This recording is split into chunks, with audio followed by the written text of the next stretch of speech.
afternoon. Today we're going to talk a little about the heyday of the company. The heyday of the company, I was more or less thrown in right in the middle of it. I graduated from Maine Maritime Academy in 1959, and I got a job with the United Fruit Company, and I stayed with the United Fruit Company until 1969, when the ships was turned over to foreign flags. Why did I work for the fruit company? Yeah, things are funny in life sometimes. A boy and I, a classmate of mine, went into Union Hall, same time to get a job. We had lived together at the Maine Maritime Academy, named Sherman. We walked in, and they said, "What do you boys want? Were you engine or deck?" "We're engine." He says, "You're lucky, there's 2 jobs open.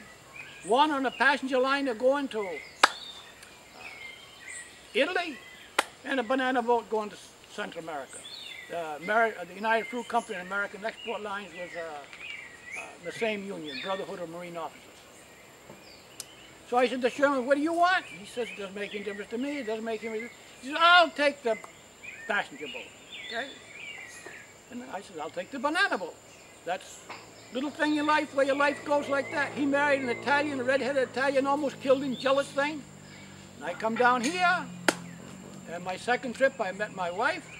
I went to get a haircut, and I offered her a Coca-Cola, and that was my downfall, but that's been the most wonderful downfall of my life. The company in its time was unbelievable, okay? When we started the first couple of years I was on the ships, we would pull into a banana port and load as quick as possible and get out as quick as possible. Sometimes we didn't even stop the engine, we just left it on the jacking gear, and 8-10 hours later, we're out again. The company was really putting out a lot of bananas. I, at the time, was working on the ships and the American flag. It wasn't later until 1970 that I really worked for the company down here, but I lived in Golfito. My wife and I, well, she wasn't my wife then, we lived together, but, well, my wife, okay? We lived in Golfito, so I knew everybody, but I wasn't really in contact with the company at that time. In 1970, when I finally did come down and I took a job in the mechanical department, at first I was out called field engineer, water pumps, packing stations, hanging tractors, and things like that. It was something that had got caught up with the company, and there was nobody really in charge of it. And you say the company was a wonderful company. It was a wonderful company. We had a house, you had your lights, you had your water, you had your telephone. At that time we didn't have leasy telephones like you have now. It was a company telephone. You picked it up and the operator said Golfito, and you asked who you wanted for. But if you wanted to make an international call, we could, but it wasn't that easy. The company had a plane every day that went to San Jose. If you needed a seat on the plane or your child needed a seat on the plane, you could usually get it. The schooling was wonderful. They had an American school here. The American school was, you could either go to English or Spanish school, and they was both in the same American school. I think $18 a month is what they charged. Our pay wasn't the highest in the world, but we had many fringe benefits. And I mean many fringe benefits, because the company was always giving parties. There was the club, the American club. There was always movies. There was always something going on. A lot of dances, which I didn't really go that much to, but other people did.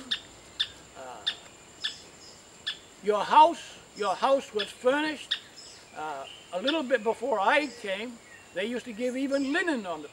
When I came, I still got beds and a refrigerator and stove and all that. And when the company closed up, they said, "Take it," okay? But if a light bulb went out, and they'd come around and they'd change the light bulb. A water faucet leak, you'd call construction, they'd come and change the faucet. I mean, it was the company's house. They painted it. They had a schedule of painting the roof. They mowed the grass. Every week there'd be a tractor and trailer go by with boxes of fruit for each house. And I'm talking more or less of the administration houses, heads of department, second heads of department. Most of their houses was air conditioned. The lower people maybe had one air conditioner in the house, and the workers didn't have an air conditioner, but they had a house, free water, free lights, and if they any distance they had to go, like in the packing stations, they was taken back and forth from the packing stations to the campsite. Even when I was started, it was very intense, the bananas and the packing, and people don't realize how much planning and how much work goes in just to make up one shipload of bananas. The cut has to be scheduled. Each packing station has its limit. The trains have to be set up. The boxes have to be there. The bags, depending on what pack it is a giant operation. It is not just some little fly-by-night thing. And the bananas are all collected together in the trains started to come into Golfito. Once the trains start coming in, they start loading the ship. There's continuous trains coming in until the ship is loaded, and off it goes. Like I say, I have no complaints with the company. The company was very, very good to me. We had a free hand in the administration to a certain extent. By that, if you wanted to raise somebody up a little bit, you could almost do it yourself. You had to make the paperwork, but it would be done. If somebody, for example, in Nicaragua, his father dies, they would give him an advance, like would be done on my word. He goes up, gets an advance, and he goes to Nicaragua. There was no question of things like that. And the other way around, they say this was bad and that was bad. If you had a person you thought was stealing, no question, you went to Labor Relations, and Labor Relations made all the paperwork, and they would come in 5 o'clock on Thursday night, call the boy in the office, and you're done. Right now, you're done. You wouldn't try to prove he's stealing and go all through that. It's easier just to say goodbye, okay? And when he went goodbye for the company, he never came back to the company. And most people finally realized that, okay?